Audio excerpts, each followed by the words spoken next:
तो दोस्तों इस वीडियो के लिए मैं बहुत दिन से इंतज़ार कर रहा था कब अपलोड करूं, जब से आंसर की आई है। और उससे पहले भी मैं करने की सोच रहा था, लेकिन तब कोई तुक नहीं बन रहा था इस वीडियो को अपलोड करने का, क्योंकि आंसर की बिना आए हुए बताना क्या स्कोर क्या नहीं और पेपर का लेवल डिसाइड करना, ये सब चीज़ें कुछ नहीं कहा जा सकता था। क्योंकि जब मेरा लास्ट डे लास्ट शो था, मतलब कि 11 दिसंबर की लास्ट शिफ्ट, थर्ड जो शिफ्ट थी, उसमें मेरा भी एग्ज़ाम था, तो मैं भी एग्ज़ाम देने गया था। उससे पहले मैं कुछ स्टूडेंट्स की बातें को सुन रहा था, उनके फीडबैक सुन रहा था, तो मुझे ये क्लियर हो रहा था कि वो लोग ये बोल रहे हैं कि रीजनिंग बहुत कैलकुलेटिव आ रही है। तो एज अ स्टूडेंट मैं भी एग्ज़ाम के टाइम पे मुझे ऐसा लगा कि कुछ पैटर्न में ज़्यादा चेंजेस हो गए हैं, तो मैं भी थोड़ा सा नर्वस होने लगा था कि क्या ऐसा सच में हो रहा है कि इतने ज़्यादा कैलकुलेटिव। कुछ लोग कह रहे थे कि मैथ्स वाले क्वेश्चंस आ रहे हैं जो मैथ्स में आते हैं, रीजनिंग में कभी आते नहीं है। हर किसी के लेवल के हिसाब से वो उस हिसाब से फीडबैक दे रहा था। उसने उस तरह के प्रीवियस ईयर को नहीं लगाया वो, तो उससे नहीं पता क्या क्या नहीं।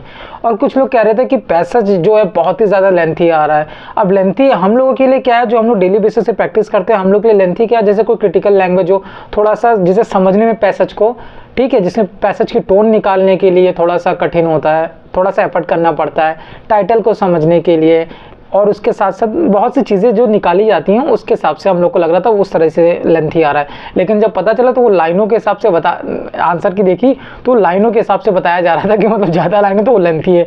तो ऐसी चीज़ें क्लियर हो रही थी। मैं भी अपना टाइम दे के आया। मैं लास्ट डेज पे थोड़ा होपलेस हो गया था। इसके पीछे का रीज़न ये है, मेरे सारे ग्रुप टेलीग्राम के स्टूडेंट जानते हैं कि मैंने अपनी स्किल की प्रिपरेशन छोड़ दी थी किसी रीजंस की वजह से। तो मैं बिल्कुल स्टार्ट किया था, 30 एक्सरसाइज तक गया था, उसके बाद मैंने छोड़ के मैं पूरी तरीके से सीबीटी में लग गया था।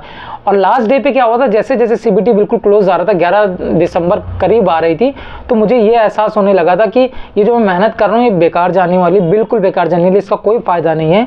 तो मुझे इसको एग्ज़ाम को ही छोड़ देना चाहिए। वो एग्ज़ाम का प्रेशर की वजह से, जो एंजाइटी के वजह से ओवर थिंकिंग होती है ना, वही सब चीज़ें हो रही थी। मैंने फिर भी कंटिन्यू रखा। मैंने कहा कि चलो स्किल की प्रिपरेशन मेरी ज़ीरो है, मुझे पता है, लेकिन जाके एक एक्सपीरियंस लेके आते हैं और एटलीस्ट ये भी तो क्लियर हो जाएगा जो मैंने मेहनत की उसका आउटपुट क्या निकल के आता है। तो एग्ज़ाम देने गया, एक पहला रीज़न ये था। और दूसरा ये था कि सेंटर पे जाने के बाद वो आधार में फ़ोटो वोटो के लिए फालतू लाइन में बहस करना, और थोड़ा सर्वाइकल के सिम्टम्स दिखने लगे थे प्रिपरेशन के दौरान, इतना बैठा रहता था रात भर, तो उसके जैसे चक्कर वक्कर आना, वो सब चीज़ें, इसको एक्सक्यूज़ नहीं बोलूँगा, बट हाँ इन्होंने जो मैंने सोचा था आउटपुट निकलना चाहिए वो नहीं निकला। मैं अपनी परफॉर्मेंस से खुश नहीं हूँ, लेकिन ओके बोल सकता हूँ। 146 स्कोर मेरा बना है, ठीक है, रॉ मार्क्स, और नॉर्मलाइज होके अगर ठीक रहा 4-5 मार्क्स नॉर्मलाइजेशन में अगर ऐड हुए तो वो 150 प्लस पहुँच जाएगा। लेकिन ये बिल्कुल मेरे लिए ज़ीरो है, क्योंकि मेरी स्किल की प्रिपरेशन बिल्कुल ज़ीरो है। सीबीटी के लिए मुझे भी पता है ये बात, हर तैयारी करने वाले, प्रिपरेशन करने वाले स्टूडेंट को पता है। अगर आपका फाउंडेशन एक बार आपने बना लिया होता है, ठीक है, आपने रीजनिंग पे पकड़ कर ली होती है, हर टॉपिक्स को एक बार देख लिया होता है, इंग्लिश में भी सेम चीज़ें कर ली होती है, जीके जीएस में भी, फिर आपके सामने कोई भी एग्ज़ाम आ जाए, फिर उस एग्ज़ाम के प्रीवियस ईयर से आप अपनी प्रिपरेशन को एडजस्ट करके 1-2 महीने में बिल्कुल तैयार हो जाते हो एग्जाम के लिए, वाला चीज़ होता है। तो सीबीटी में तो कॉन्फिडेंट हूँ मैं। पहली बात, एसएससी का कंफर्म भी नहीं, एसएससी स्किल की डेट कब दे दे, 1 महीने में दे दे, 20 दिन पे दे दे, 2 महीने पे दे, 3 महीने पे दे, कुछ आइडिया नहीं है। और दूसरी बात, स्किल के लिए सेल्फ स्टडी से स्किल आप 2-3 महीने में नहीं कंप्लीट कर सकते, क्योंकि जिसकी बेसिक्स ही ना कंप्लीट हो, जिसको रूल्स ही ना क्लियर हुए हों बेसिक्स के इंग्लिश पिटमैन की, तो वो चीज़ें के लिए एक अच्छा एक्सपीरियंस टीचर की बहुत ज़रूरत है। तो इसलिए मेरा इस बार तो मतलब बेकार हो जा रहा है। स्कोर तो ठीक है, ओके अच्छा नहीं है 146। और पेपर का लेवल जो दोस्तों 6 की 6 शिफ्टों का था, मैंने बहुत सी वीडियोस में देखा, लोग वीडियोस बना के बोल रहे हैं कि इतना हार्ड था, बहुत लेंथी थी, इंग्लिश भी थोड़ा ये था, एरर से ऐसे थे, वोकैब इतनी एडवांस थी, और जो रीजनिंग थी बहुत ही ज़्यादा टाइम टेकिंग थे। ऐसा कुछ नहीं, वही नंबर सीरीज़, वही नंबर सेट एनालॉजी के क्वेश्चन जो होते हैं, जो टाइम टेकिंग होते हैं, वही था और कुछ नहीं था। सब ईजी क्वेश्चन था। मैथमेटिकल ऑपरेशन के भी ऐसे साइन वाले क्वेश्चन थे, देख के ही बन रहे थे। और उसी के साथ साथ जो आपके दूसरा जो डिजिट चेंज करके निकलवाना होता है, या फिर आपका जो लेटर सीरीज होती है, बिल्कुल इजी थी, कुछ भी टफ नहीं था। सिलोगिज्म भी बिल्कुल सिंपल दिया हुआ था, जैसे प्रीवियस ईयर का पूरा कॉपी पेस्ट किया हुआ था। तो ये नहीं कहा जा सकता कि इस बार स्कोर अटैम्प्ट में लोगों के कम होगा। सब लड़कों ने खूब अच्छे से अटैम्प्ट किया है, हर तैयारी करने वालों ने। लड़कियों ने भी इस बार खूब अच्छा स्कोर अच्छा किया। जैसे कुछ बहुत सी लड़के और लड़कियां जिनके जो मेरे पास आए थे अपने मार्क्स लेके कि मेरे इतने मार्क्स आ रहे, बट प्रिपरेशन के दौरान जब मैंने उन्हें पर्सनल पूरी गाइडेंस प्रोवाइड करी, वो एक तरीके से डेली उन्हें बताना, हर चीज़ करना, कॉल मैसेज हर चीज़ डिस्कस करके चीज़ें क्लियर करवाना। 60 किसी का स्कोर था, किसी का 80 था, उनको मैं खींच के लेके आ गया था एग्जाम के लास्ट तक 140 प्लस 145 प्लस 147 7+ लेके आ गया था, उन लोग ने वही सेम स्कोर जो मॉक में दिया वही एग्जाम में दे के आए हैं। तो यहाँ से ये भी क्लियर हो रहा है कि जिसने प्रीवियस ईयर को देख के प्रैक्टिस की उसका स्कोर वैसे ही बन रहा है। तो कट ऑफ के लिए दोस्तों मैं क्लियर कर दे रहा हूँ, कट ऑफ आपको ज़्यादा कम देखने को नहीं मिलेगी। आप सोचो बहुत ज़्यादा डिफरेंस देखने को मिले प्रीवियस ईयर के मुकाबले, तो ऐसा नहीं होगा, क्योंकि एक इस बार सेलेक्टेड डेट भी पता चल गई थी। एग्जाम फॉर्म फिल करने के बाद एक बता दिया गया था स्टूडेंट्स को कि आपका दिसंबर में एग्जाम लगने वाला है। उससे मतलब 1-1.5 महीने पहले आपको डेट क्लियर होगी कि आपका एग्जाम इस दिन होने वाला है। तो स्टूडेंट ने, हर एक स्टूडेंट ने अपना बेस्ट दिया है। उसके साथ साथ जो पैटर्न भी था बिल्कुल जो बता दिया आपको डिटेल में कैसा था प्रीवियस ईयर सेम। तो जिन्होंने प्रीवियस ईयर हर किसी ने लगाया होगा तैयारी करने वाले ने, तो उसको कुछ भी अंतर नहीं होगा, चाहे वो जीके जीएस के टॉपिक्स को लेके हो या फिर वो अपना रीजनिंग को लेके हो या फिर इंग्लिश को लेके हो, तो उसको डिफिकल्टी लेवल बिल्कुल भी कुछ अंतर नहीं दिखा होगा। सेम वो जैसे टेस्ट में उसके स्कोर आते हैं वैसे वो करके आया। वही डिपार्टमेंट वाइज कट ऑफ दोस्तों देखने को इस बार भी आपको मिलेगी। इस बार +-4 आपको फिर से देखने को मिलेगा। 5 मान सकते हो, +5 +4 -4 -5 ऐसे आपको देखने को कुछ भी मिलेगा।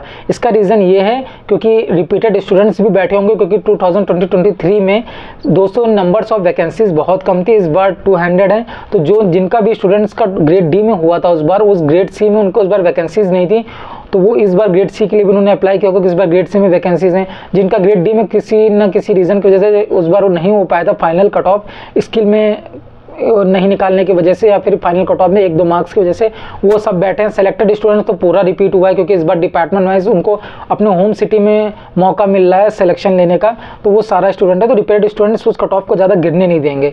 नॉमिनेशन हो जाएगा शिफ्ट वाइज, नॉमिनेशन पर डिपेंड करता है नॉमिनेशन कितना हो रहा है। शिफ्टें तो मुझे ज़्यादा ऊपर नीचे नहीं दिखी हैं, तो ये मान के चलते मिनिमम वर्स्ट केस में यार 3-4 मार्क्स तो देंगे नॉमिनेशन में।